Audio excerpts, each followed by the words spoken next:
Vishalgarh gas bottling कर्मियों ने मंगलवार सुबह कार्यालय के सामने रोजगार वापसी की मांग को लेकर धरना दिया।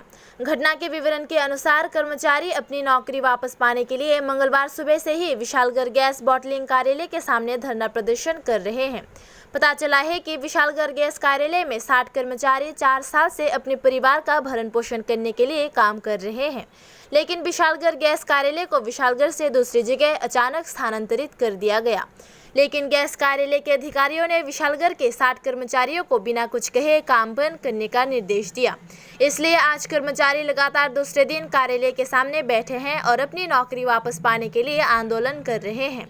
लेकिन कल शाम धरने के बाद भी कार्यालय के अधिकारियों से कोई जवाब नहीं मिला और आज सुबह भी कर्मचारियों ने कार्यालय के सामने विरोध प्रदर्शन शुरू कर दिया और श्रमिकों ने मांग की कि उन्हें वापस रोजगार पर भेजा जाए, अन्यथा उन्होंने चेतावनी दी कि एक बड़ा आंदोलन होगा। उन्होंने ये भी कहा कि अचानक रोजगार से वंचित होने के बाद से कुछ श्रमिक इस बात से चिंतित होकर बीमार पड़ गए हैं कि उनके परिवार की अब स्थिति कैसी होगी। अब देखना ये होगा कि क्या उच्चाधिकारी इन पर कोई काम शुरू करते हैं या नहीं। विशालगढ़ उपखंड के आम जनता इस समाधान की अपेक्षा में है। তো আপনাদের সংসার প্রতিফলন কি এটার উপরে নির্ভরশীল নাকি? এটাও নির্ভরশীল। আপনি কতজন ওয়ার্কার এখানে আছেন? আমার 5 জন। আপনার টোটাল সর্বমোট কতজন? 5 জন। না না, টোটাল এখানে কাজ করেন কতজন? 60 জন। আর আপনি ডেলি ওয়ার্কার আছে 20 জন। আমরা ওয়ার্কার আমরা হইছি 60 জন, ঠিক আছে? 60 জনের ফ্যামিলি হিসাব করলে ওই 400 জন। তো আপনার এই আন্দোলন কতদিন পর্যন্ত থাকবে? আপাতত যতদিন শেষ না হয় ততদিন আমরা থাকতেই। विशालगढ़ गैस बॉटलिंग कर्मियों ने मंगलवार सुबह कार्यालय के सामने रोजगार वापसी की मांग को लेकर धरना दिया। घटना के विवरण के अनुसार कर्मचारी अपनी नौकरी वापस पाने के लिए मंगलवार सुबह से ही विशालगढ़ गैस बॉटलिंग कार्यालय के सामने धरना प्रदर्शन कर रहे हैं।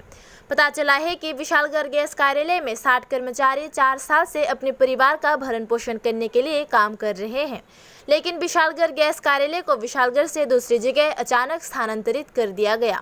लेकिन गैस कार्यालय के अधिकारियों ने विशालगढ़ के 60 कर्मचारियों को बिना कुछ कहे काम बंद करने का निर्देश दिया। इसलिए आज कर्मचारी लगातार दूसरे दिन कार्यालय के सामने बैठे हैं और अपनी नौकरी वापस पाने के लिए आंदोलन कर रहे हैं। लेकिन कल शाम धरने के बाद भी कार्यालय के अधिकारियों से कोई जवाब नहीं मिला और आज सुबह भी कर्मचारियों ने कार्यालय के सामने विरोध प्रदर्शन शुरू कर दिया और श्रमिकों ने मांग की कि उन्हें वापस रोजगार पर भेजा जाए, अन्यथा उन्होंने चेतावनी दी कि एक बड़ा आंदोलन होगा। उन्होंने ये भी कहा कि अचानक रोजगार से वंचित होने के बाद से कुछ श्रमिक इस बात से चिंतित होकर बीमार पड़ गए हैं कि उनके परिवार की अब स्थिति कैसी होगी। अब देखना ये होगा कि क्या उच्चाधिकारी इन पर कोई काम शुरू करते हैं या नहीं। विशालगढ़ उपखंड के आम जनता इस समाधान की अपेक्षा में है। তো আপনাদের সংসার প্রতিফলন কি এটার উপরে নির্ভরশীল নাকি? এটাও নির্ভরশীল। আপনি কতজন ওয়ার্কার এখানে আছেন? আমার 5 জন। আপনার টোটাল সর্বমোট কতজন? 5 জন। না না, টোটাল এখানে কাজ করেন কতজন? 60 জন। আর আপনি ডেলি ওয়ার্কার আছে 20 জন। আমরা ওয়ার্কার আমরা হইছি 60 জন, ঠিক আছে? 60 জনের ফ্যামিলি হিসাব করলে ওই 400 জন। তো আপনার এই আন্দোলন কতদিন পর্যন্ত থাকবে? আপাতত যতদিন শেষ না হয় ততদিন আমরা থাকতেই। विशालगढ़ गैस बॉटलिंग कर्मियों ने मंगलवार सुबह कार्यालय के सामने रोजगार वापसी की मांग को लेकर धरना दिया। घटना के विवरण के अनुसार कर्मचारी अपनी नौकरी वापस पाने के लिए मंगलवार सुबह से ही विशालगढ़ गैस बॉटलिंग कार्यालय के सामने धरना प्रदर्शन कर रहे हैं। पता चला है कि विशालगढ़ गैस कार्यालय में 60 कर्मचारी 4 साल से अपने परिवार का भरण पोषण करने के लिए काम कर रहे हैं, लेकिन विशालगढ़ गैस कार्यालय को विशालगढ़ से दूसरी जगह अचानक स्थानांतरित कर दिया गया। लेकिन गैस कार्यालय के अधिकारियों ने विशालगढ़ के 60 कर्मचारियों को बिना कुछ कहे काम बंद करने का निर्देश दिया। इसलिए आज कर्मचारी लगातार दूसरे दिन कार्यालय के सामने बैठे हैं और अपनी नौकरी वापस पाने के लिए आंदोलन कर रहे हैं। लेकिन कल शाम धरने के बाद भी कार्यालय के अधिकारियों से कोई जवाब नहीं मिला और आज सुबह भी कर्मचारियों ने कार्यालय के सामने विरोध प्रदर्शन शुरू कर दिया और श्रमिकों ने मांग की कि उन्हें वापस रोजगार पर भेजा जाए, अन्यथा उन्होंने चेतावनी दी कि एक बड़ा आंदोलन होगा। उन्होंने ये भी कहा कि अचानक रोजगार से वंचित होने के बाद से कुछ श्रमिक इस बात से चिंतित होकर बीमार पड़ गए हैं कि उनके परिवार की अब स्थिति कैसी होगी।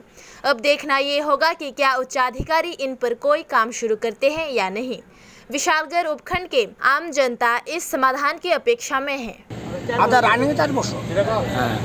তো আপনাদের সংসার প্রতিফলন কি এটার উপরে নির্ভরশীল নাকি? এটাও নির্ভরশীল। আপনার কতজন ওয়ার্কার এখানে আছেন? আমার 5 জন। আপনার টোটাল সর্বমোট কতজন? 5 জন। না না, টোটাল এখানে কাজ করেন কতজন? 60 জন। 60 জন। আর এমনি ডেলি এখানে ওয়ার্কার আছে 20 জন। আমরা ওয়ার্কার আমরা হইছি 60 জন, ঠিক আছে? 60 জনের ফ্যামিলি হিসাব করলে ওই 400 জন। তো আপনার এই আন্দোলন কতদিন পর্যন্ত থাকবে? আপাতত যতদিন শেষ না হয় ততদিন আমরা থাকতেই হইব।